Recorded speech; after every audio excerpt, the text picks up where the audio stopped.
అసలు హోమియోపతి అంటే ఏంటి? ఈ హోమియోపతి ఎలా వర్క్ అవుతుంది? ఏంటి? దీంట్లో ట్రీట్మెంట్ ఎలా ఉంటుంది? డయాగ్నోసిస్ ఎలా చేస్తారు? అనేది మనతో మాట్లాడడానికి ఫిడికస్ హోమియోపతి నుంచి సీఈఓ హోమియోపతి డాక్టర్ భరద్వాజ్ గారు ఉన్నారు. నమస్కారం అండి. నమస్తే అండి.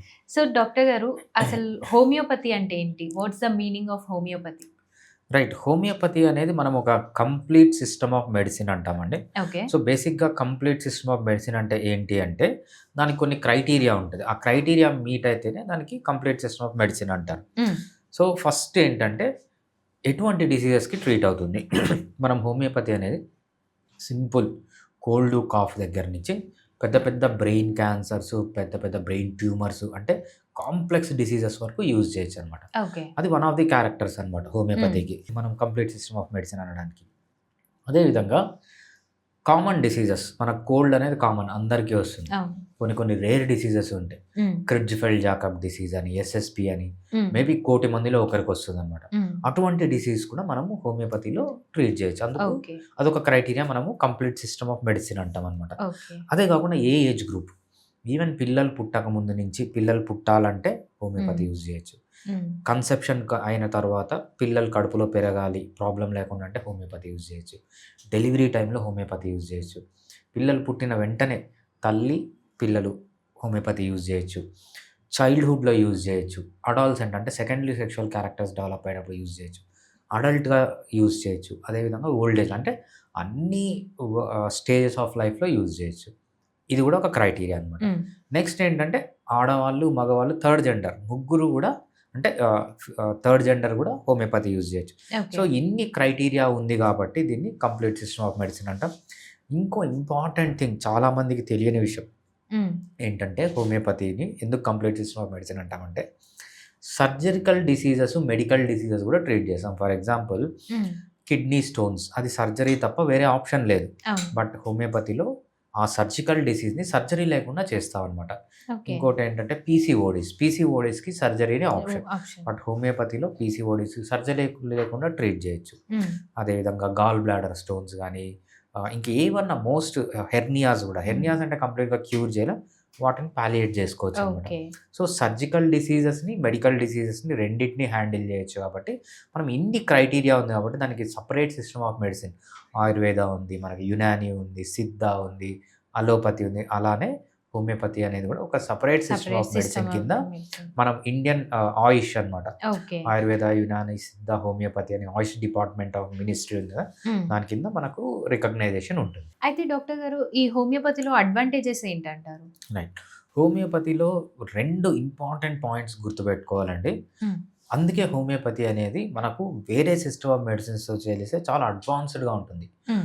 ఫస్ట్ ఏంటంటే, మనం డిసీజెస్‌ని మోస్ట్ ఆఫ్ అన్ని డిసీజెస్‌ని క్యూర్ చేయలేం. మోస్ట్ ఆఫ్ ది డిసీజెస్‌ని కంప్లీట్‌గా క్యూర్ చేసుకోవచ్చు. క్యూర్ మీనింగ్ ఏంటంటే, మీకు డిసీజ్ రాకముందు ఎలా స్టేజ్ ఉందో, ఆ స్టేజ్‌కి తీసుకెళ్ళడాన్ని క్యూర్ అంటామనమాట. That is possible in homeopathy. Okay. Complete cure. అదే విధంగా ప్రివెన్షన్ అంటే డిసీజెస్ రాకుండా, హ్మ్. అసలు రాకుండా ప్రివెంట్ చేసుకోవచ్చు. వచ్చినవి కంప్లీట్ క్యూర్ అయిన తర్వాత మళ్ళీ మళ్ళీ రాకుండా ప్రివెంట్ చేసుకోవచ్చు. ప్రివెన్షన్ కూడా హోమియోపతిలో పాసిబుల్ అనమాట. ఓకే. ఇవన్నీ ఎలా పాసిబుల్ అంటే without single side effect. Side effect లేకుండా మీరు ఒక డిసీజ్‌ని కంప్లీట్‌గా క్యూర్ చేసుకోవాలి. మళ్ళీ మళ్ళీ రాకుండా ప్రివెంట్ చేసుకోవాలి అంటే homeopathy is the best treatment. Zero side effects. దాంతో పాటు ఇంకేముంటాయంటే చాలా క్విక్‌గా గూడా హోమియోపతిలో మనం డిసీజెస్ క్యూర్ జేయొచ్చు. ఆయుర్వేద, యునాని, సిద్ధ, అలోపతి వీటన్నిటికంటే చాలా ఎఫెక్టివ్‌గా పనిజేస్తుంది. సో, మెయిన్‌గా 2 రీజన్స్. ఒకటి కంప్లీట్‌గా క్యూర్ కావాలన్నా, హ్మ్. మళ్ళీ మళ్ళీ రాకుండా ప్రివెంట్ జేసుకోవాలన్నా, అదేవిధంగా ఒక్క సైడ్ ఎఫెక్ట్ కూడా లేకుండా ట్రీట్మెంట్ తీసుకోవాలి అంటే homeopathy is the best treatment. Okay. ఇన్ని సిస్టమ్ ఆఫ్ మెడిసిన్స్ హ్మ్. ఉన్నాయి కదండీ! హ్మ్. ఇందులో హోమియోపతిని హ్మ్. చూస్ చేసుకోవాలి హ్మ్. ఎలా అనంటారు? రైట్. అంటే ఫర్ సపోజ్ ఇప్పుడు హ్మ్. ఏదైనా దెబ్బ తాకిందనుకుందాం, హ్మ్. హ్మ్. బ్లీడింగ్ అవుతుంది. సో హ్మ్. అండ్ హ్మ్. సో హాస్పిటల్‌కే ఎళ్తాం మనము. హ్మ్. సో దీనికి కూడా హోమియోపతిలోనే క్యూర్ చేసే ఛాన్సెస్ ఏమైనా యాహ్! ఉన్నాయా? బేసిక్‌గా మనము డిసీజెస్‌ని బ్రాడ్‌గా 2గా కేటగరైజ్ చేశాం. ఓకే. ఒకటి క్రానిక్ డిసీజ్ అంటాం. ఒకటి హ్మ్. అక్యూట్ డిసీజ్ అంటాం. క్రానిక్ డిసీజెస్ అంటే చాలా రోజులు ఉండే disease. For example BP, sugar, thyroid ఇవన్నీ క్రానిక్ అంటే చాలా రోజులుండే. దీనికి మొత్తం హోమియోపతి వాడొచ్చు. So, okay. ఇటువంటి డిసీజెస్‌కి వాడొచ్చు. నెక్స్ట్ మన అక్యూట్ డిసీజెస్ అంటాం. అక్యూట్ డిసీజెస్ అంటే ఏదన్నా డిసీజ్ సడెన్‌గా వస్తుంది. వితిన్ 1 వీక్‌లో పేషెంట్ ఎయిదర్ చనిపోతారు, లేకపోతే రికవర్ అవుతారు. For example okay. Covid is the best example. దాన్ని అక్యూట్ డిసీజ్ అంటాము. హ్మ్. కోవిడ్ వచ్చిన వెంటనే పేషెంట్ వితిన్ 1 వీక్‌లో రికవర్ అవుతారు, లేదంటే చనిపోతారనమాట. ఓకే. ఈ అక్యూట్ డిసీజెస్‌లో 2 రకాలుంటాయి. Acute emergencies, acute non emergencies. Acute non emergencies అంటే ఫీవర్ వచ్చింది, కడుపు నొప్పి వచ్చింది, సడెన్‌గా వస్తుంది. వస్తుంది. దానికి హోమియోపతి వాడొచ్చు. లేకపోతే బాగా ఫీవర్ వచ్చింది, హోమియోపతి వాడొచ్చు. హ్మ్. లేకపోతే యూరినరీ ఇన్ఫెక్షన్ వచ్చింది, సడెన్‌గా వచ్చింది, యూరిన్ పోసే ప్లేస్‌లో అంతా మంటగా ఉంది, హోమియోపతి వాడాలి. ఇవన్నీ అక్యూట్ నాన్ ఎమర్జెన్సీస్ అంటామనమాట. హ్మ్. కొన్ని అక్యూట్ ఎమర్జెన్సీస్ అంటాం. For example heart attack. Heart attack వచ్చింది, అక్యూట్‌గా వచ్చింది, బట్ ఎమర్జెన్సీ. హ్మ్. అటువంటి అక్యూట్ ఎమర్జెన్సీకి తప్పితే మిగిలిన అన్ని డిసీజెస్‌కి హోమియోపతి వాడొచ్చు. అక్యూట్ ఎమర్జెన్సీస్‌లో కూడా వాడొచ్చు. బట్ ఏంటంటే సెకండరీ లైన్ ఆఫ్ ట్రీట్మెంట్‌గా వాడాలి. ప్రైమరీ ట్రీట్మెంట్‌గా కాకుండా. ఈవెన్ మన కోవిడ్ గవర్నమెంట్ ఏం చెప్పిందంటే homeopathy should not be used as primary line of treatment. Secondary line of treatment అంటే వేరే మెడిసిన్స్‌తో పాటు ఇవి వాడాలి. అలోపతి మెడిసిన్స్‌తో పాటు ఇవి వాడాలి తప్పితే ఇదొక్కటే అలా వాడకూడదు. ఇలాంటి కొన్ని డిసీజెస్ అక్యూట్ ఎమర్జెన్సీస్‌కి తప్ప హోమియోపతి అన్నిటికి వాడొచ్చు. బట్ అక్యూట్ ఎమర్జెన్సీస్‌కి హోమియోపతి పనిచేయదా అంటే అది చాలా రాంగ్, పనిచేస్తది. బట్ ఇంకా ఏరియాలో కొంచెం మనకు రీసెర్చ్ జరగాల్సి ఉంది కాబట్టి మనం ఈ 3 types of diseases, chronic diseases, acute non emergencies, acute emergencies తీసుకుంటే ఈ అక్యూట్ ఎమర్జెన్సీస్‌లో హోమియోపతిని సెకండరీ లైన్ ఆఫ్ ట్రీట్మెంట్‌గా వాడమంటారు. ఓకే. సో హోమియోపతికి, అలోపతికి డిఫరెన్సెస్ ఏంటంటారు? అలోపతిని మనము ఇంగ్లీష్ మెడిసిన్ అంటాము, కన్వెన్షనల్ మెడిసిన్ అంటాము, లేకపోతే వెస్టర్న్ మెడిసిన్ అంటాము. సో, ఇది కూడా ఒక సిస్టమ్ ఆఫ్ మెడిసిన్ అనమాట. హోమియోపతి కూడా ఒక system of medicine. Main difference ఏమొస్తుంది హోమియోపతి, అలోపతికి అంటే హోమియోపతిలో most of the disease completely cure చేసుకోవచ్చు. క్యూర్ అంటే మీరు ముందు స్టేజ్‌కి ఎలా ఉన్నారో అలా తీసుకెళ్ళడం క్యూర్ అంటారనమాట. హోమియోపతిలో మనం మెడిసిన్స్ ద్వారా డిసీజెస్ రాకుండా ప్రివెంట్ చేసుకోవచ్చు.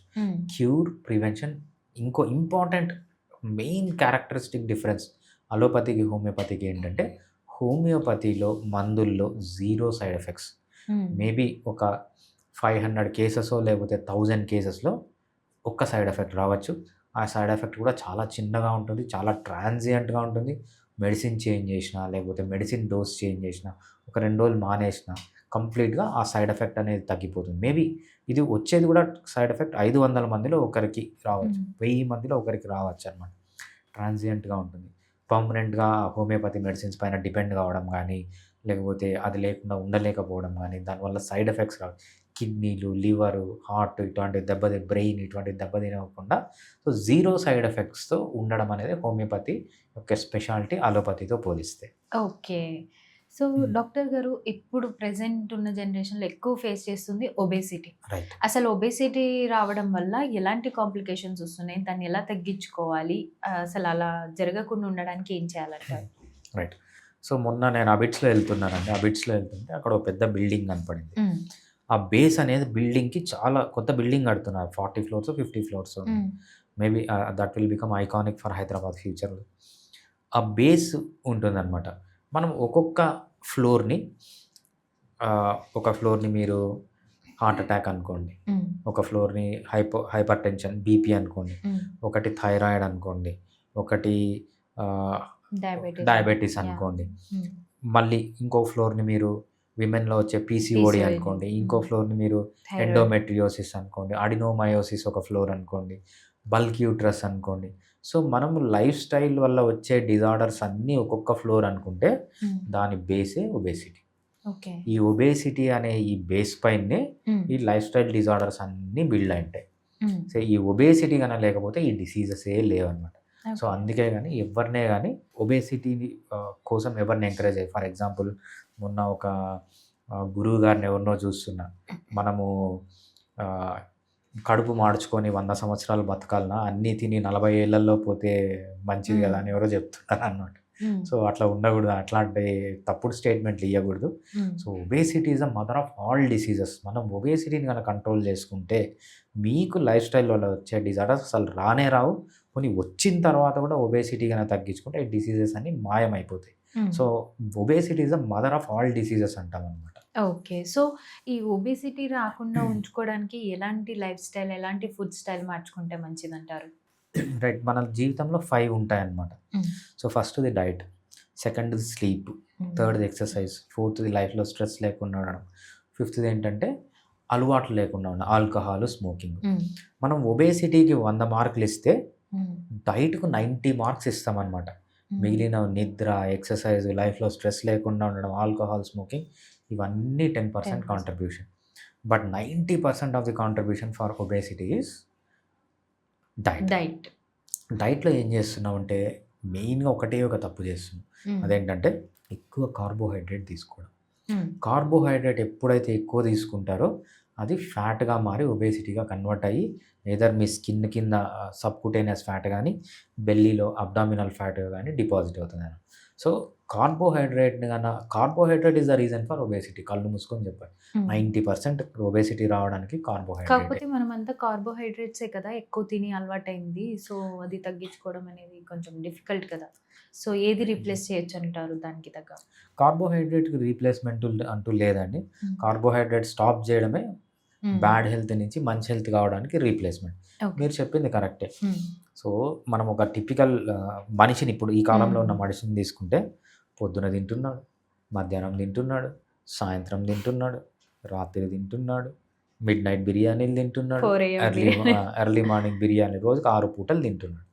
6 పూటలేనా మధ్యలో టీలు, కాఫీలు, బిస్కెట్లు, కూల్ డ్రింక్‌లు, ఐస్ క్రీమ్‌లు, పొద్దంతా పిజ్జాలు, తినడం. బర్గర్‌లు. ఇంత పాతకాలంలో అనేవాళ్ళు రేపు పొద్దునంతా తింటావు కదరా అని. ఇప్పుడు అట్లా కాదు. 24 అవర్స్ తింటున్నారు అందరూ. సో, ఇది తినేదంతా ఏంటి? మొత్తం కార్బోహైడ్రేటే. కార్బోహైడ్రేట్ తప్ప వేరేది ఏం లేదు. ఇంత కార్బోహైడ్రేట్ తింటున్నారు కాబట్టి మన బాడీ దాన్నంతా ఫ్యాట్ కింద మార్చుకుంటుంది. సో, డాక్టర్ గారు ఈ రోజుల్లో మనం తీసుకునే ఫుడ్ ప్రకారంగా చాలా డైజెస్టివ్ ప్రాబ్లమ్స్ వస్తున్నాయి. సో, దానికి ఎలాంటి జాగ్రత్తలు తీసుకోవాలంటారు? ఇది కామన్ అండి. మనము సిటీలో టిపికల్‌గా బతికే వాళ్ళని అంటే టిపికల్ సిటీ లైఫ్ గానీ, ఒక ఈవెన్ విలేజెస్‌లో గూడా ఇప్పుడు ఎట్లా తయారైందంటే డైజెస్టివ్ సిస్టమ్ ప్రాబ్లమ్స్ అనేది కామన్. నేను మొన్ననే ఒక ఇంట్రెస్టింగ్ వ్యక్తిని చూశాననమాట. ఆయన పెద్ద సోషల్ ఇన్‌ఫ్లుయెన్సర్. మెడికల్ నాలెడ్జ్ ఏమీ లేదు. పెద్ద సోషల్ ఇన్‌ఫ్లుయెన్సర్ ఆయన. సో, ఆయన హెల్త్ గురించి ఒక 2, 3 టాపిక్స్ ఏవో చెప్పాడు ఇంటర్నెట్‌లో. అవి కొంచెం మంచి ఇదొచ్చిందనమాట. ఆయన నెక్స్ట్ వెల్‌నెస్ సెంటర్ పెట్టేసాడింక. ఆ వెల్‌నెస్ సెంటర్‌లో ఆయన చెప్పేది ఏంటి అంటే, ఆయన ఎక్కడ నేర్చుకున్నాడో తెలియదు గానీ, మీకు వచ్చే అన్ని ప్రాబ్లమ్స్‌కి మీ డైజెస్టివ్ సిస్టమే కారణము. సో, మీ గట్ హెల్త్ బాగుంటే అన్నీ బాగుంటాయి. సో, మా దగ్గర ఏంటంటే అది ఆయన బేసిక్ ప్రిన్సిపల్ అనమాట. మీరు హార్ట్ అటాక్ అన్నా పోండి. నేను హార్ట్ అటాక్ క్లియర్ చేస్తాను. దాంతో పాటు గట్ హెల్త్‌కి ట్రీట్ చేస్తాను. మీ గట్ హెల్త్ ట్రీట్ చేస్తే మీ హార్ట్ అటాక్ పోతుంది. లేకపోతే గాల్ బ్లాడర్ స్టోన్స్ ఉన్నాయనుకోండి. మీ గట్ హెల్త్ గన ట్రీట్ చేస్తే మీ గాల్ బ్లాడర్ స్టోన్స్ పోతాయి. నేను గాల్ బ్లాడర్‌కి గట్ హెల్త్. ఏ డిసీజ్‌తో మీరు ఆయన దగ్గరికి పోయినా ప్లస్ గట్ హెల్త్ అని చెప్తాడనమాట. సో, ఆయనకి ఎక్కడి నుంచి వచ్చిందో ఆ థాట్ గానీ, సో, ఎందుకు ఆయన అలా తయారయ్యాడంటే ఇప్పుడున్న ఆల్మోస్ట్ ఆళ్ళందరికీ డైజెస్టివ్ ప్రాబ్లమ్స్ అనేవి ఉన్నాయన్నమాట. ఎందుకు డైజెస్టివ్ ప్రాబ్లమ్స్ ఉన్నాయంటే, మనం అబ్యూజ్ చేసే అన్ని సిస్టమ్ మనకు రెస్పిరేటరీ సిస్టమ్ ఉంటుంది, నర్వస్ సిస్టమ్ ఉంటుంది. అన్ని సిస్టమ్‌లో ఎక్కువ అబ్యూజ్ చేస్తున్న సిస్టమ్ డైజెస్టివ్ సిస్టమ్. ఏం చేస్తున్నాం మనం అంటే అసలు దానికి రెస్ట్ ఇయ్యట్లేదు. 24 అవర్స్ తింటున్నాం. సో, మనం మామూలుగా ఎలా తినాలి? మనం అడవుల్లో ఉండేటప్పుడు ఎలా తినేవాళ్ళమంటే, మనము రాత్రి నిద్రపోయి పొద్దున 8కో, 9కో లేసేవాళ్ళం. 8-9కో, 10 వరకు మన పనులన్నీ చేసుకొని 10కు అడవికెళ్ళేవాళ్ళం అన్నమాట హంటింగ్‌కి. అడవికెళ్తే 10:00కో, 11కో హంటింగ్‌కెళ్తే అక్కడ దొరికే చిన్న ఆకులు, లేకపోతే చిన్న గుడ్లు, చిన్న పక్షులు, లేకపోతే చిన్న చిన్న పండ్లు తినుకుంటా పోయి ఒక హంట్ చేసుకొనొచ్చి ఒక మంచి జింకనో, దుప్పినో పట్టుకొనొచ్చి ఈవినింగ్ అందరూ తీసుకొనొచ్చి దాన్ని కాల్చుకొని తిని 6:00కో, 7:00కో అందరూ నిద్రపోయేవాళ్ళనమాట. అంటే మనం మార్నింగ్ 11 నుంచి మాక్సిమం 6-7 మధ్యలో తినేవాళ్ళం మనం. అది కూడా తినేదేంటి? మంచి ఆర్గానిక్ ఫుడ్, హెల్తీ ఫుడ్ తినేవాళ్ళం. ఇప్పుడేం చేస్తున్నాం? పొద్దున లేసినప్పటి నుంచి ఇంకా 5 గంటలకు లేసి కార్బోహైడ్రేట్ స్టార్ట్ చేస్తారు. పొద్దున లేచినప్పటి నుంచి మళ్ళీ పొద్దున్న లేసే వరకు తింటూనే ఉంటారనమాట. మిడ్‌నైట్‌లో కూడా ఫ్రిడ్జ్‌లు ఓపెన్ చేయడం, ఐస్ క్రీములు తినడం, చాక్లెట్‌లు తినడం, పిజ్జాలు, బర్గర్‌లు ఇన్ని అసలు దానికి రెస్టే ఇవ్వట్లేదు. అందుకేంటంటే మనము ఇన్ని డైజెస్టివ్ ప్రాబ్లమ్స్ వస్తున్నాయి. అంతేకాకుండా ఫ్రీక్వెన్సీ పెరిగిపోవడం, మనం తినేది మొత్తం ప్రాసెస్డ్ ఫుడ్. అంతా పిండి పదార్థము, లేకపోతే ఒమేగా 6 ఫ్యాటీ యాసిడ్స్ ఇవన్నీ ఎక్కువ తినడం వల్ల మన డైజెస్టివ్ సిస్టమ్ అనేది ప్రాబ్లమ్స్ అనేది ప్రాబ్లమ్స్. వస్తుందనమాట. ఓకే. అండ్ కొంతమంది అంటూ విన్నాను. లైక్ టైమ్ టు టైమ్ తినకపోతే గ్యాస్ట్రిక్ హ్మ్. ప్రాబ్లమ్స్ హ్మ్. వస్తాయి. హ్మ్. అండ్ చాలా మందిలో కూడా ఆల్మోస్ట్ గ్యాస్ట్రిక్ ప్రాబ్లమ్స్ ఉన్నాయి. ఈ హ్మ్. హ్మ్. గ్యాస్ట్రిక్ ప్రాబ్లమ్ దేనివల్ల వస్తుందంటారు? టైమ్ టు టైమ్ తినకపోతే గ్యాస్ట్రిక్ ప్రాబ్లమ్ వస్తుంది అనేది శుద్ధ అబద్ధం. ఓకే. అది జీరో. దాంట్లో ఎటువంటి ఇది లేదు. హ్మ్. పాతకాలంలో మనం అడవుల్లో ఉండేటప్పుడు మనకు రోజు ఫుడ్ ఉండేది కాదు. హ్మ్. మేబీ వారానికి 3 పూటలో, 4 పూటలో దొరికేది. హ్మ్. అది పొద్దున టిఫిను, మధ్యాహ్నం భోజనము, సాయంత్రం స్నాక్సు, రాత్రి మళ్ళీ భోజనము ఇట్లా ఎవ్వడు తినలేదు మన పూర్వీకులు. హ్మ్. వారానికి 3 సార్లో, 4 సార్లో ఆహ్, అట్లా దానికి డిజైన్ అయిన డీఎన్ఏ మన డీఎన్ఏ. హ్మ్. దాన్ని మనం తీసుకొనొచ్చి టైం అని జెప్పి, పొద్దున ఒకసారి తినాలని జెప్పి, మధ్యాహ్నం తినాలని జెప్పి, సాయంత్రం తినాలని జెప్పి, రాత్రి తినాలని జెప్పి, మధ్య మధ్యలో తినాలని జెప్పి, ఇట్లా చెత్త రూల్స్ అన్నీ అంటే, ఈ రూల్స్ అన్నీ ఎవరు పెట్టారంటే, కార్పొరేట్ కంపెనీస్ ఎవరైతే ఈ ఫాస్ట్ ఫుడ్స్ లేకపోతే ప్రాసెస్డ్ ఫుడ్స్ చేసే కార్పొరేట్ కంపెనీసు అడ్వర్టైజ్‌మెంట్లు చేసి లేకపోతే ఒక ఆయిల్ కంపెనీ, ఆయిల్ సేల్ చేసే కంపెనీ అడ్వర్టైజ్‌మెంట్ చేసి ఏంటంటే, ఫ్రీక్వెంట్‌గా తినడం అనేది స్టాండర్డ్ అని చెప్పి మన బ్రెయిన్‌లో మొత్తం ఆహ్, ఆహ్, పాతేశారు. పాతేశారనమాట. అది చాలా తప్పు. హ్మ్. మనం ఎప్పుడు తినాలి అంటే, ఫుడ్ ఉన్నప్పుడు తినాలి. ఆకలేసినప్పుడు కాదు. ఫర్ ఎగ్జాంపుల్ నేనున్నాను. 2012 నుంచి 2012 జూలై నుంచి ఇప్పుడు వరకు హోమ్‌మేడ్ తీసుకుంటా. అంటే 1 మీల్ ఏ డే. రోజుకి ఓన్లీ ఒక్క పూట మాత్రమే తింటాను. ఓకే. అది కూడా ఎప్పుడు ఫుడ్ దొరికినప్పుడు కాదు. నాకు టైం ఉన్నప్పుడు తింటాను.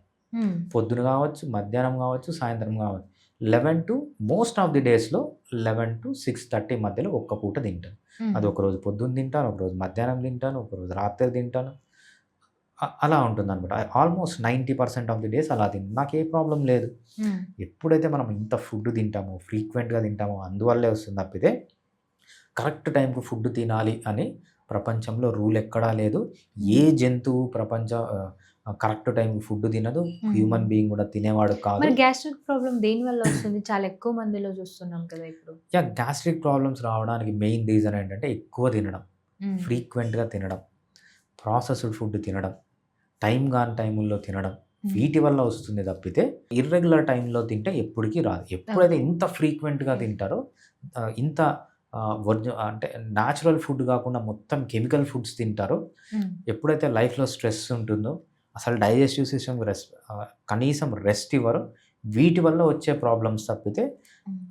టైంకు తినాలనే కాన్సెప్ట్ అనేది ఎక్కడ ఇక్కడ లేదు. లేదనమాట. ఓకే. ఓకే. ఈ గ్యాస్ట్రిక్ ప్రాబ్లమ్ వన్స్ వచ్చేసిన తర్వాత దాన్ని తగ్గించుకోవడం ఎలా అంటారు మరి? గ్యాస్ట్రిక్ ప్రాబ్లమ్ వచ్చిన తర్వాత మన లైఫ్ స్టైల్‌లో డెఫినిట్‌గా చేంజెస్ తీసుకొని రావాలి. హ్మ్. నేను ఇందాక చెప్పినట్టు 11:00 నుంచి 6:00 లోపల తినడం అనేది మంచిది. ఒక మీల్ తింటారా? 2 మీల్ తింటారా? అనేది. ఇంకోటేంటంటే ఫ్రీక్వెన్సీ తగ్గించాలి. ఇప్పుడు తింటే మళ్ళీ మధ్యాహ్నం తినండి, మళ్ళీ ఈవినింగ్ తినండి. లేకపోతే రోజుకు 3 పూటలు తినండి ఓకే. 2 పూటలు తింటే మంచిది. ఒక పూట తింటే ఇంకా మంచిది. ఒక హ్మ్. పూట గనక తినగలిగితే. ఎంత అంటే ఒక మీల్ టు మీల్ ఎంత డ్యూరేషన్ ఉండాలంటారు? ఎంత వీలుంటే అంత మంచిది. So, okay. There is no మనకి హ్మ్. ఏది ఈ విధంగా 4 నార్మల్. గంటలుండాలి, 6 హ్మ్. గంటలుండాలని రూల్ ఎక్కడా లేదు. రైట్? మీరు ఈరోజు తింటారు. హ్మ్. రేపు మళ్ళీ అదే టైంకి తినండి. ఓకే. ఏం ప్రాబ్లమ్ లేదు. హ్మ్. సో, ఈ టైంలో తినాలి, ఇప్పుడే తినాలి అనేది రూల్స్ అన్నీ రూల్ ఏం ఏం లేవు. లేదు. అది మనకు తెలియకుండా మనము ఈ కార్పొరేట్ కంపెనీలు మనకు అలవాటు చేసింది తప్పితే హ్మ్. దాంట్లో ఎటువంటి నిజం అంటూ లేదనమాట. లేదు. ఓకే. సో, ఆస్తమా విషయానికొస్తే హ్మ్. కొంతమంది ఆల్మోస్ట్ ఒకప్పుడు ఏ డిసీజెస్ అయినా చాలా రేర్. హ్మ్. కాకపోతే ఇప్పుడు ఏదైనా సరే 10 మెంబర్స్‌లో ఒక 5, 6 మెంబర్స్‌కి ఉంటూనే ఉంటుంది. హ్మ్. ఈ ఆస్తమా ప్రాబ్లమ్ దేనివల్ల వస్తుందంటారు? ఆస్తమా అనేది మనం దాన్ని అలర్జిక్ డిజార్డర్ అంటామనమాట. హ్మ్. సో, నార్మల్‌గా ప్రతి మనిషికి ఇమ్యూన్ సిస్టమ్ ఉంటుంది. హ్మ్. ఇమ్యూన్ సిస్టమ్ అంటే మనకేదైనా డిసీజ్ వస్తే, ఆ డిసీజ్‌తో మన ఇమ్యూన్ సిస్టమ్ ఫైట్ జేసి ఆ డిసీజ్‌ని చంపేస్తుందనమాట. ఓకే. ఇమ్యూన్ సిస్టమ్ ఎలా ఉండాలి అంటే, ఎక్కువ పని జేయగూడదు. హ్మ్. తక్కువ పని జేయగూడదు. ఆప్టిమల్‌గా ఉండాలనమాట. ఇమ్యూన్ సిస్టమ్ తక్కువ పని జేసిందనుకోండి, ఇన్ఫెక్షన్స్ ఒస్తాయి. ఓకే. అంటే లేనిపోని మైక్రో ఆర్గానిజమ్స్ అన్నీ మన బాడీలోకి ఎంటర్ అయ్యి, అవి దాన్ని ఫైట్ ఫైట్ జేయడానికి చేయాలి. శక్తి ఉండదు గాబట్టి, ఇన్ఫెక్షన్స్ అనేవి ఒస్తాయి. హ్మ్. ఒకవేళ ఇమ్యూనిటీ ఎక్కువైపోయిందనుకోండి, చిన్న చిన్న వాటికి గూడా ఓవర్‌గా రియాక్ట్ అవుతుంది ఇమ్యూనిటీ. దాన్ని అలర్జీ అంటారనమాట. ఓకే. మనకెప్పుడు ఇమ్యూనిటీ అనేది ఆప్టిమల్‌గా ఉండాలి. హ్మ్. ఈ ఆస్తమా అంటే ఏంటంటే, మన ఇమ్యూన్ సిస్టమ్ కావాల్సిన దానికంటే ఎక్కువ పనిచేయడం. ఎక్కడ ఓకే. ఎక్కువ పనిచేయడం అంటే మన లంగ్స్ లోపల. లంగ్స్‌లో. లైక్ మనకి ఇక్కడ ట్రేకియా అని ఉంటుందన్నమాట. మనకి ఇక్కడ పైప్ ఉంటుంది ట్రేకియా. చూసారా? దాన్ని ట్రేకియా అంటారు. అది చెస్ట్‌లోకెళ్ళిన తర్వాత ప్రైమరీ ప్రైమరీ. బ్రాంకైగా విడిపోతుంది. దాని నుంచి సెకండరీ బ్రాంకై, దాని నుంచి టెర్షరీ టెర్షరీ. బ్రాంకై. అట్లా తర్వాత బ్రాంక్యూల్స్ అని ఒక చెట్టు ఎలా ఉంటుందో అలా కొమ్మల్లాగా ఉంటుందంట. ఎందుకంటే ఆక్సిజన్ తీసుకొని వదలడానికి. ఎప్పుడైతే మనకు పడని వస్తువు మేబీ గాలి పీల్చుకున్నా, లేకపోతే లిక్విడ్ రూపంలో తీసుకున్నా, లేకపోతే ఫుడ్ రూపంలో తీసుకున్నా, లేకపోతే గాలి నుంచొచ్చి మన చేతి పైన టచ్ అయినా, మన ఇమ్యూన్ సిస్టమ్ రియాక్ట్ అవుతుందనమాట. ఎప్పుడైతే మన ఇమ్యూన్ సిస్టమ్ రియాక్ట్ అవుతుందో, ఏదైతే ఈ పైప్ ఉందో, ఆ పైప్ మూసుకొని పోతుంది. అంటే కాంట్రాక్ట్ అయిపోతుంది. అంటే హ్మ్. ఇంత స్పేస్ ఉన్నది తక్కువ స్పేస్ అయిపోతుంది. అంతేకాకుండా మన పైపులన్నీ డ్రై కాకుండా లోపల ఒక చిన్న లేయర్ ఉంటుంది. మ్యూకస్ మెమ్బ్రేన్, హ్మ్. కొంచెం జిగురు లాంటి పదార్థం అవును. ఉంటుందండి. ఈ ఇమ్యూన్ సిస్టమ్ ఎప్పుడైతే ఈ అలర్జీ వస్తుందో, ఈ మ్యూకస్ అద్ కూడా పెరిగిపోతుంది. ఓకే. పైపు చిన్నగా అయిపోవడం, మ్యూకస్ ఎక్కువ పెరగడం వల్ల ఏంటంటే, గాలి పోయి వచ్చే స్పేస్ అనేది స్పేస్. చాలా తగ్గిపోతుంది. అప్పుడు ఓకే. మనకు గాలి పీల్చుకోవాలని అంటే గ్యాస్ప్ చేసుకోవాలనిపిస్తుందండి. సో, హ్మ్. దాన్నే మనము ఆస్తమా ఆస్తమా అంటామనమాట. అంటారు. ఓకే. సో, హార్ట్ అటాక్స్ చాలా అంటే లైక్ చాలా ఎక్కువొస్తున్నాయి. చిన్న హ్మ్. వాళ్ళలో కూడా హ్మ్. రీసెంట్స్‌గా మనం చాలా మందిలో హ్మ్. చూసాము. ఈ హార్ట్ అటాక్‌కి, హార్ట్ స్ట్రోక్‌కి, మైల్డ్ స్ట్రోక్‌కి డిఫరెన్సెస్ ఏంటి? ఇవెందుకు ఇంతలా వస్తున్నాయి మనకి? రైట్. మామూలుగా ప్రతి ఒక్క మనిషి తన జీవిత ఎండ్‌లో హార్ట్ అటాక్‌తోనే చనిపోవాలనమాట. హ్మ్. సో, మనము పాతకాలంలో విని ఉంటాం. హ్మ్. మా తాతయ్యకి 101 ఇయర్స్ లేకపోతే 110 ఇయర్స్ ఆయన పడుకొని నిద్రలో చనిపోయాడు. నిద్రలో హార్ట్ అటాక్ వచ్చి చనిపోతారనమాట. సో, ప్రతి ఒక్క మనిషి తన లైఫ్ ఎండ్‌లో హార్ట్ అటాక్‌తోనే చనిపోతారు. అది న్యాచురల్ డెత్ అంటామనమాట. హ్మ్. ఎప్పుడు 100 ఇయర్స్ తర్వాత. హ్మ్. కానీ ఇప్పుడేమవుతుంది, ఈవెన్ నా ఫ్రెండే, నా క్లాస్‌మేటే 10థ్ క్లాస్ వరకు కలిసి చదువుకున్నాము. తర్వాత నేను మెడికల్ ఫీల్డ్‌కొచ్చాను. వాడు ఇంజినీరింగ్‌కెళ్ళాడు. ఇంజినీరింగ్ స్టార్ట్ అయ్యి ఫస్ట్ మంత్ ఆఫ్ ది జాబొచ్చింది అని చెప్పి ఇంటికొచ్చాడు. హార్ట్ అటాక్‌తో చనిపోయాడు. హ్మ్. మేబీ అప్పటికి ఇంకా 25 ఇయర్స్ ఉండొచ్చు అతనికి. ఆ ఓకే. టైంలో చనిపోయాడు. ఓకే. సో, ఎందుకు ఇలా అంటే మన లైఫ్ స్టైల్ వల్ల ఏమవుతుందంటే మన ఏజ్ అనేది చాలా ఫాస్ట్‌గా అయిపోతుంది. అంటే హ్మ్.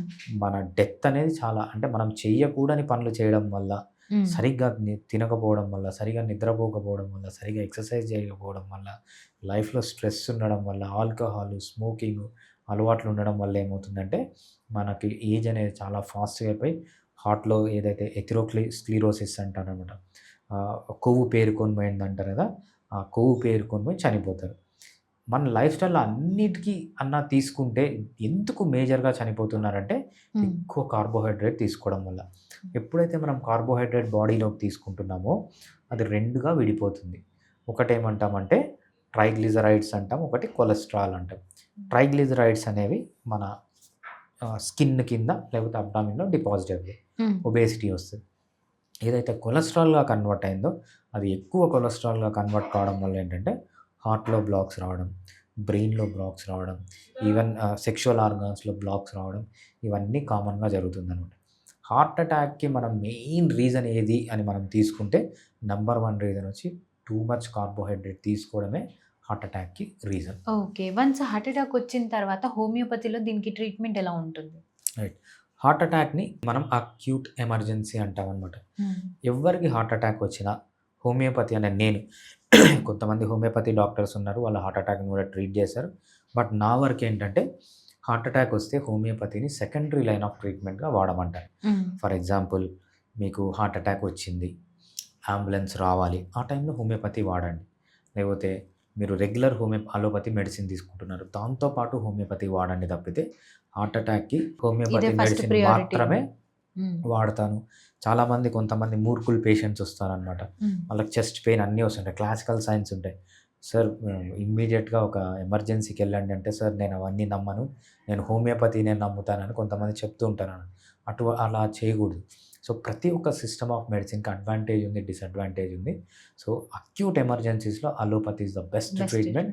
హోమియోపతి కూడా మంచిదే. చాలా బాగా పనిచేస్తుంది. బట్ ఆ ఏరియాలో మనకి ఇంకా కొంచెం రీసెర్చ్ జరగాల్సింది కాబట్టి హార్ట్ అటాక్స్‌లో హోమియోపతిని ఎప్పుడు సెకండరీ లైన్ ఆఫ్ ట్రీట్మెంట్‌గా వాడాలి తప్పితే ప్రైమరీ లైన్ ఆఫ్ ట్రీట్మెంట్‌గా వాడకూడదు. బట్ ఒక్కసారి హార్ట్ అటాక్ వచ్చింది, మొత్తం క్లియర్ అయిపోయింది, నార్మల్‌గా ఉన్నాడు. ఫర్దర్‌గా మనం హార్ట్ అటాక్స్ రాకుండా కొలెస్ట్రాల్ తగ్గించుకోవడం, లైఫ్ స్టైల్‌లో చేంజెస్ ఆ టైంలో డెఫినెట్‌గా హోమియోపతి మెడిసిన్స్ వాడొచ్చు. ఇంకోటి హార్ట్ అటాక్ వచ్చిన తర్వాత హార్ట్ మజిల్ అనేది చనిపోతుందనమాట. సరిగ్గా పని చేయదు. హ్మ్. అటువంటి దాంట్లో కూడా హోమియోపతి చాలా బాగా పనిచేస్తుంది తప్పితే, బట్ అక్యూట్ ఎమర్జెన్సీ కండిషన్‌లో మాత్రం హోమియోపతిని సెకండరీ లైన్ ఆఫ్ సెకండరీగా. ట్రీట్మెంట్‌గానే వాడాలి. ఓకే. సో, ఈ రోజుల్లో డయాబెటిస్ గూడా చాలా మంది ఎక్కువలో వస్తుంది. ఈ డయాబెటిస్ వన్స్ వస్తే ఇర్రివర్సిబుల్ అంటారు. హ్మ్. కాకపోతే హోమియోపతిలో ఇది రివర్సిబులా? అలోపతిలో వీళ్ళేం చెప్తారంటే డయాబెటిస్ ఇర్రివర్సిబుల్ అంటారు. హ్మ్. బట్ ఏదన్నా ఒక డిసీజ్ ఉంది ప్రపంచంలో, ఈజీగా రివర్స్ అవుతుంది. అసలు మందులే అవసరం లేకుండా రివర్స్ చేయొచ్చు అంటే డయాబెటిస్, బీపీ. హ్మ్. ఈ 2 డిసీజెస్ మీరు మందులే వాడకుండా ఈవెన్ అలోపతి మందులొద్దు, హోమియోపతి మందులొద్దు. హ్మ్. జస్ట్ మీ లైఫ్ స్టైల్ గన చేంజ్ చేసుకుంటే ఈ 2 డిసీజెస్ రివర్స్ అవుతాయి. ఓకే. ఈ 2 డిసీజెస్ వచ్చేదే మన లైఫ్ లైఫ్ స్టైల్. స్టైల్ వల్ల. ఓకే. ఎక్కువేంటంటే ఎక్కువ కార్బోహైడ్రేట్ తీసుకోవడం వల్ల, నిద్ర సరిగా లేకపోవడం వల్ల, ఎక్సర్సైజ్ లేకపోవడం వల్ల, లైఫ్‌లో స్ట్రెస్ ఎక్కువ ఉండడం వల్ల, లేకపోతే ఆల్కహాల్, స్మోకింగ్ ఉండడం వల్ల. మెయిన్ 90% ఆఫ్ ది రీజన్ వచ్చి డయట్. హ్మ్. డైట్‌ని చేంజ్ చేసుకొని, లైట్ ఎక్సర్సైజ్ చేసుకొని, కొంచెం లైఫ్‌లో స్ట్రెస్ తగ్గించుకుంటే ఎటువంటి వాడికైనా టైప్ 2 డయాబెటిస్ గురించి టైప్ 1 కాదు. టైప్ 2 డయాబెటిస్ అనేది కంప్లీట్‌గా రివర్స్ అయిపోవడానికి రివర్సిబుల్. చాలా ఛాన్స్ ఉంది. ఓకే. బట్ డెఫినెట్‌గా హోమియోపతిలో ఈ టైంలో అలోపతి కంటే హ్మ్. హోమియోపతి మెడిసిన్స్ చాలా బాగా పనిచేస్తాయి. మీ ఇన్సులిన్ రెసిస్టెన్స్‌ని తగ్గియడానికి గానీ, హ్మ్. మీకు ఆ కార్బోహైడ్రేట్ క్రేవింగ్స్‌ని తగ్గియడానికి గానీ, హ్మ్. సో ఇంకేమన్నా మెటబాలిక్ ప్రాబ్లమ్, థైరాయిడ్ ప్రాబ్లమ్స్ ఏవన్నా ఉన్నా గూడా హోమియోపతి వాడుతూ మీ లైఫ్ స్టైల్‌లో చేంజెస్ చేసుకుంటే హ్మ్. డెఫినెట్‌గా 100లో 99.99 మంది డయాబెటిక్స్‌ని రివర్స్ చేసుకోవచ్చు. హ్మ్. మందులు లేకుండానే. లేకుండా. ఓకే. సో, థైరాయిడ్ అన్నారు గదా! థైరాయిడ్ ఎందుకు వస్తుంది? వచ్చిన తర్వాత దాన్ని ఎలా తగ్గించుకోవాలంటారు? రైట్. థైరాయిడ్ మనం తీసుకుంటే ముందు ఎక్కువ థైరాయిడ్ ఉండేది కాదు. నాకొక పేషెంట్ వస్తారు. హ్మ్. ఆమెకి ఆహ్, వాళ్ళ కూతురు కూడా హోమియోపతి డాక్టరే. ఓకే. సో, మా క్లినిక్‌లోనే జాబ్ చేసిందనమాట కొన్ని రోజులు. సో, వాళ్ళ మదరు అరౌండ్ 55 ఇయర్స్ ఉంటాయన్నమాట. తనకు థైరాయిడ్ ఉంది. తనకు థైరాయిడ్ ఎప్పుడొచ్చిందంటే వాళ్ళ మదర్‌కి ఆమె 20 ఇయర్స్ అంటే ఆల్మోస్ట్ 35 ఇయర్స్ ముందు ఆమెకు హ్మ్. థైరాయిడ్ వచ్చింది. ఇప్పుడు చూడండి, ఇప్పుడు ఎవరినన్నా 20 ఇయర్స్ వాళ్ళని అడగండి. ఆల్మోస్ట్ చాలా మందికి థైరాయిడ్ ఉంది. హ్మ్. అవును. ఆ కాలంలో 30 ఇయర్స్ ముందు థైరాయిడ్ వచ్చింది అని కనుక్కోవడానికే సంవత్సరం రోజులు పట్టిందంట. హ్మ్. ఎందుకంటే ఆ కాలంలో అసలు థైరాయిడ్ ఉంటుంది అని కూడా ఎవరికీ తెలియదు. మేబీ 1,00,00,000 మందిలో ఒకరికి ఉండేదంట అప్పట్లో ఒకరికుండేదంట. థైరాయిడ్. అవును. రైట్? హ్మ్. కానీ ఇప్పుడెలా తయారైంది? 10 మందిలో ఒక 6, 7 మెంబర్స్‌కి థైరాయిడే ఉంటుంది. థైరాయిడ్. అవును. మెయిన్ రీజన్ ఏంటి అంటే లైఫ్ స్టైల్. హ్మ్. సరిగ్గా తినకపోవడం, సరిగ్గా నిద్రపోకపోవడం, ఎక్సర్సైజ్ చేయకపోవడం, హ్మ్. చెత్త ఫుడ్ తినడం, లైఫ్‌లో స్ట్రెస్ పెట్టుకోవడం, ఆల్కహాల్, స్మోకింగ్ చేయడం వల్లనే థైరాయిడ్ వస్తుంది అనేది హ్మ్. మనకు ప్రూవ్ ప్రూవ్ అయింది. అయింది. హోమియోపతిలో చాలా మంచి ట్రీట్మెంట్ ఉంటుంది థైరాయిడ్. హ్మ్. సో, హోమియోపతి, అలోపతి డిఫరెన్స్ ఏందంటే థైరాయిడ్ ట్రీట్మెంట్‌లో ఫర్ ఎగ్జాంపుల్ నాకొక కేస్ వచ్చిందనమాట. హ్మ్. మా క్లినిక్ పక్కనే ఒక పెద్ద నర్సింగ్ హోమ్ ఉంది. ఆ నర్సింగ్ హోమ్‌లో ఒక నర్స్ ఉంటదనమాట. ఆమెకి 19 ఇయర్స్ అంతే. హ్మ్. జస్ట్ వీళ్ళు ల్యాబ్ ఫ్రీ గదా! వాళ్ళకి. వాళ్ళ హాస్పిటల్‌లోనే ల్యాబ్ ఉంది. ఈమె ఏదో టైమ్ పాస్‌కి ఆమె బ్లడ్ ఇచ్చి థైరాయిడ్ టెస్ట్ చేపిస్తే థైరాయిడ్ బయటపడింది ఆమెకి. ఇష్ 19 ఇయర్స్‌కి. ఓకే. ఆమె ఏం చేసిందంటే చెక్ చేసింది. నేను పక్కనే ఉంటాం కాబట్టి పరిచయం. థైరాయిడ్ కేసెస్ ట్రీట్మెంట్ చేస్తున్నా వెంటనే వచ్చింది. 3 మంత్స్ మెడిసిన్ వాడింది. థైరాయిడ్ తగ్గిపోయింది. ఓకే. సో, థైరాయిడ్‌కి హోమియోపతి ట్రీట్మెంట్‌కి, అలోపతి ట్రీట్మెంట్ డిఫరెన్స్ ఏంటంటే, మనకు థైరాయిడ్ అనే ఒక గ్లాండ్ గ్లాండ్. ఉంటుందనమాట. హ్మ్. అది ఎక్కడుంటుందంటే, మన యాడమ్స్ యాపిల్ ఇక్కడ ఉంటుంది కదా! హ్మ్. దాని చుట్టూ ఒక బటర్‌ఫ్లై షేప్‌లో ఒక ఓకే. గ్లాండ్ హ్మ్. ఉంటుందనమాట. ఆ గ్లాండ్‌లో కొన్ని సెల్స్ ఉంటాయి. దాన్నేమంటామంటే థైరోసైట్స్ అంటాం. హ్మ్. ఈ థైరోసైట్స్ ఏం చేస్తాయంటే 2 రకాల హార్మోన్స్ రిలీజ్ చేస్తాయి. T3, T4. ఈ T3, T4 అనే హార్మోన్స్ మన బ్లడ్‌లోకి ఈ గ్లాండ్ రిలీజ్ చేసినప్పుడు, ఆ హార్మోన్స్ అనేవి చాలా ఇంపార్టెంట్ అనమాట. ఏదన్నా ఒక మనిషి లైఫ్‌లో పుట్టక ముందు నుంచి చనిపోయేంత వరకు ఏదన్నా ఇంపార్టెంట్ హార్మోన్ ఉందంటే థైరాయిడ్. అంత ఇంపార్టెంట్ థైరాయిడ్. హ్మ్. థైరాయిడ్‌లో ఏం జరుగుతుందంటే, మన ఇమ్యూన్ సిస్టమ్ ఈ థైరాయిడ్ గ్లాండ్‌ని ఒక ఫారిన్ బాడీ లాగా ఐడెంటిఫై చేసి చంపడం మొదలుపెడతది. ఎప్పుడైతే చనిపోతుందో ఈ T3, T4 అనే హార్మోన్స్ పడిపోతాయి. హ్మ్. ఫర్ ఎగ్జాంపుల్ ఒక పేషెంట్ థైరాయిడ్ ఉంది. అలోపతి డాక్టర్ దగ్గరికెళ్లారు. ఫర్ ఎగ్జాంపుల్ 50% గ్లాండ్ చనిపోయింది. 50% గ్లాండ్ బతుకుంది అనుకోండి అలోపతి హ్మ్. దగ్గరికెళ్తే. హ్మ్. వాళ్ళేం చేస్తారంటే T3, T4 హార్మోన్స్ తగ్గిపోయినాయి గదా! బయట నుంచి T3, T4 ఇస్తారు. ఓకే. కొన్ని రోజుల తర్వాత ఏమవుతుంది థైరాయిడ్ గ్లాండ్ ఏమనుకుంటుంది, నాకు బయట నుంచి ఇస్తున్నారు కదా! నేను పని చేయడం ఎందుకని 40% బతుకుతుంది. తర్వాత హ్మ్. 30% బతుకుతుంది. తర్వాత 20% బతుకుతుంది. తర్వాత 10% తర్వాత కంప్లీట్‌గా చనిపోయి వీళ్ళు బయట నుంచి ఇచ్చే మెడిసిన్‌కి అలవాటు పడిపోతారు. ఓకే. బట్ హోమియోపతి ఏం చేస్తుందంటే ఎగ్జాక్ట్ ఆపోజిట్ చేస్తుంది. ఫర్ ఎగ్జాంపుల్ హోమియోపతికి ఒక పేషెంట్ థైరాయిడ్ కోసం వచ్చారు. 50% బతుకుంది. మనం బయట నుంచి టీ3, టీ4 హార్మోన్స్ ఇవ్వం. మనం ఏం చేస్తామంటే ఈ థైరాయిడ్ గ్లాండ్ 50% ఏదైతే బతుకుందో దాన్ని 60% బతికేటట్లు చేస్తాం. 70%, 80% over a period of time కంప్లీట్‌గా తన థైరాయిడ్ ముందెలా ఉందో అలా చేసి మెడిసిన్ పైన డిపెండెన్సీనే తీయడం అనేది హోమియోపతి. హోమియోపతిలో ఓకే. థైరాయిడ్‌కి చాలా సక్సెస్ రేట్ ఉంటుంది. హ్మ్. నేను ఇంతవరకు hundreds of thyroid cases treatment చేశాను. మేబీ 98-99% సక్సెస్ రేట్ అని ఓకే. చెప్పొచ్చనమాట. సో, థైరాయిడ్ వచ్చిన తర్వాత అసలు నాకు థైరాయిడ్ ఉందని ఎలా గుర్తించాలి? ఆ సింప్టమ్స్ ఎలా ఉంటాయంటారు? అంటే రైట్. చాలా మందికి తెలవదు గదా! So right. Thyroid problems 2 రకాలుంటాయండి. ఒకటి హైపోథైరాయిడ్ అంటాం. ఒకటి హైపర్ థైరాయిడ్ అంటాం. హ్మ్. ఎప్పుడైతే టీ3, టీ4 కావాల్సిన దానికంటే పెరిగిందనుకోండి, హ్మ్. దాన్ని హైపర్ థైరాయిడ్ అంటాం. ఓకే. ఎప్పుడైతే టీ3, టీ4 తగ్గిందనుకోండి, దాన్ని హైపోథైరాయిడ్ అంటాం. ఈ hyper thyroid symptoms, hypothyroid symptoms exact opposite ఉంటాయి. హైపర్ థైరాయిడ్‌లో ఏమవుతుందంటే ఈమాసేషన్ అంటే బక్కగా అయిపోతారు. హ్మ్. హైపోథైరాయిడ్‌లో లావు లావు పెరుగుతారు. అయిపోతుంటారు. హైపర్ థైరాయిడ్‌లో యాంగ్జైటీ ఉంటుంది. హ్మ్. హైపోథైరాయిడ్‌లో వీక్‌నెస్ ఉంటుంది. డల్‌గా అయిపోతారనమాట.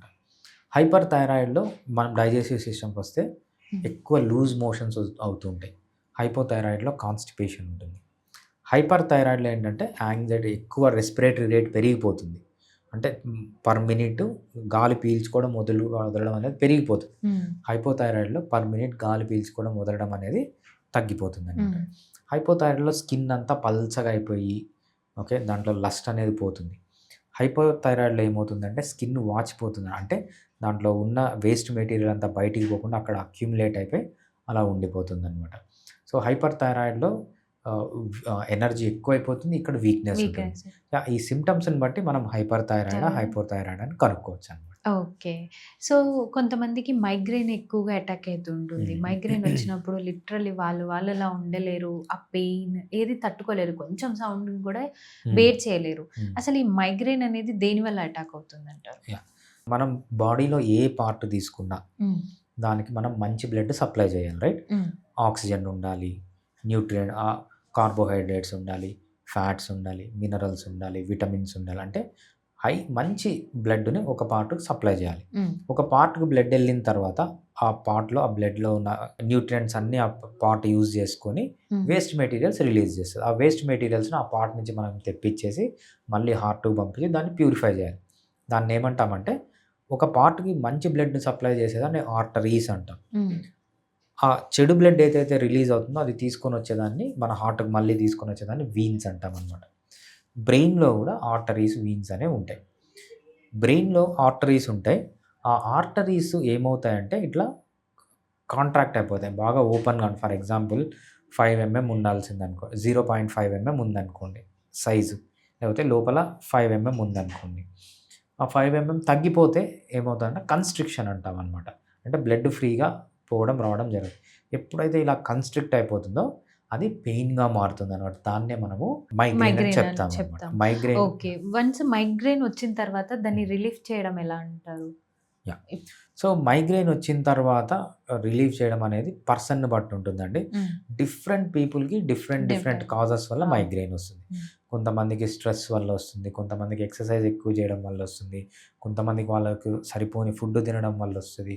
కొంతమందికి లైట్‌కి ఎక్కువ ఎక్స్‌పోజ్ కావడం వల్ల వస్తది. కొంతమందికి నాయిస్ వల్ల వస్తది. హ్మ్. వీళ్ళు గమనించాలి. మాకు ఏం చేస్తే మైగ్రేన్ ఎక్కువవుతుంది ఎక్కువవుతుంది. అని దానికి దూరంగా ఉండడమే దీనికి పరిష్కారం అనమాట. పరిష్కారం.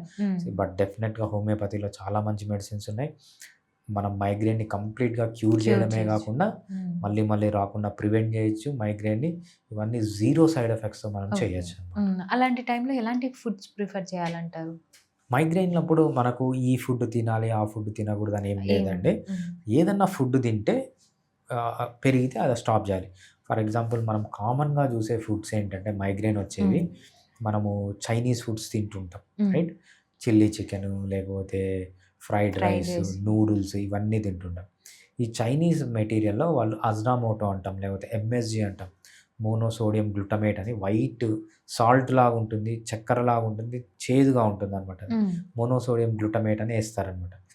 అది ఏస్తే గూడా చాలామందికి మైగ్రేన్ అనేది వస్తుంది. ఓకే. గమనించుకోవాలి. ఓకే. సో, ఏదన్నా ఒక ఫుడ్ తినడం వల్ల మైగ్రేన్ వస్తే అది స్టాప్ జేయాలి తప్పితే, బట్ మైగ్రేన్‌కంటూ సపరే మైగ్రేన్ వచ్చినప్పుడు ఈ ఫుడ్ తినాలి, ఈ ఫుడ్ తినకూడదని అలా ఏం ఏం లేదనమాట. లేదు. యాహ్! ఓకే. సో, డాక్టర్ గారు యాహ్! పీసీఓఎస్ అనేది ఒకప్పుడు చాలా మందికి తెలీదు అసలు ఏంటో అని కూడా. కానీ ఇప్పుడు 10 మందిలో ఆల్మోస్ట్ 8 మెంబర్స్ దాకా పీసీఓఎస్ వస్తుంది. ఇది దేనివల్ల ఇంత ఎక్కువగా వస్తుంది? రైట్. పీసీఓడీ రావడానికి చాలా ఇంట్రెస్టింగ్ రీజన్స్ ఉన్నాయండి. ఫిమేల్స్‌లో ఒక హార్మోన్ ఉంటుంది. దాన్ని హ్మ్. మనం ఏమంటామంటే ఈస్ట్రోజన్ అంటాం. ఓకే. మామూలుగా ఈస్ట్రోజన్ అండ్ ప్రొజెస్ట్రాన్ అనేవి ఫీమేల్ హార్మోన్స్. హ్మ్. సో, ఎప్పుడైతే అది కావాల్సిన దానికంటే ఎక్కువ రిలీజ్ అవుతుందో, కావాల్సిన దానికంటే ఎక్కువ సేపు ఉంటుందో, దాన్ని మనం హైపర్ ఈస్ట్రోజెనిక్ స్టేట్ అంటామనమాట. ఓకే. హైపర్ ఈస్ట్రోజెనిక్ స్టేట్ ఉండడం వల్లనే పీసీఓడీ అనేది విమెన్‌లో వస్తుంది. హ్మ్. అసలు ఏంటి? ఎందుకు హైపర్ ఈస్ట్రోజెనిక్ స్టేట్ అనేదానికి చాలా ఇంపార్టెంట్ రీజన్స్ ఉన్నాయి.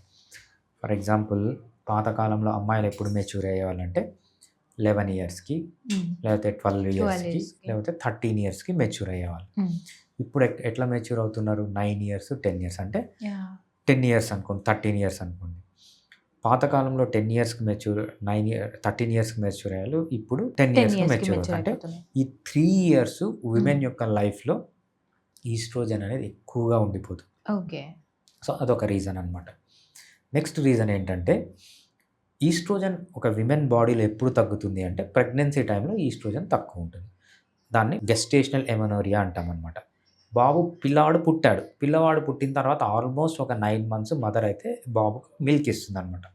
అప్పుడు గూడా ఈస్ట్రోజన్ తక్కువ ఉంటుంది. దాన్నేమంటామంటే లాక్టేషనల్ ఎమనోరియా అంటామనమాట. హ్మ్. ఒక బేబీ బర్త్‌కి అట్‌లీస్ట్ 1 ½ ఇయర్ ఒక మదర్‌లో ఈస్ట్రోజన్ అనేది తక్కువగా ఉంటుందనమాట. మన పాతకాలంలో ఎలా ఉండేది?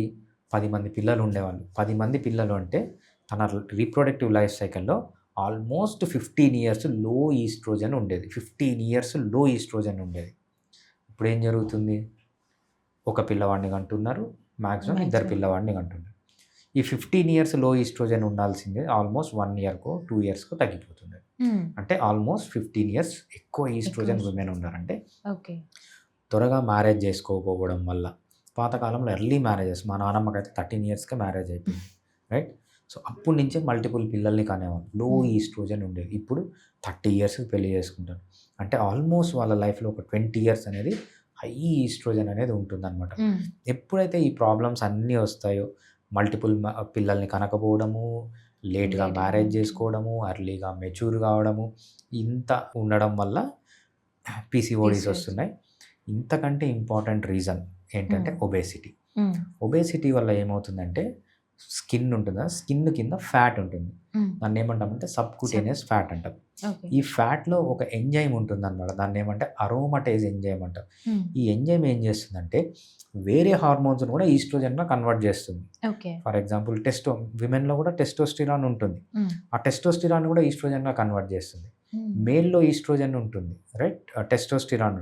ఎక్కువ ఒబేస్‌గా ఉండే మేల్స్‌లో ఈ టెస్టోస్టిరాన్ ఈస్ట్రోజన్‌గా కన్వర్ట్ అయ్యి మేల్స్‌లో హ్మ్. ఇన్‌ఫర్టిలిటీ రావడము, బ్రెస్ట్ బెస్ట్. డెవలప్‌మెంట్ కావడం ఇవన్నీ వస్తాయన్నమాట. హ్మ్. సో, ఈ ఈ రీజన్స్ అన్నీ అంటే ఫుడ్ సరిగ్గా తినకపోవడం వల్ల ఒబేసిటీ రావడం అనేది మెయిన్ రీజన్.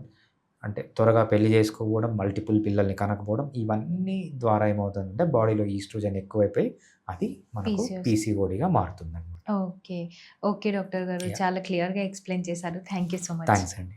మరొక వీడియోతో మళ్ళీ కలుద్దాం. నమస్తే.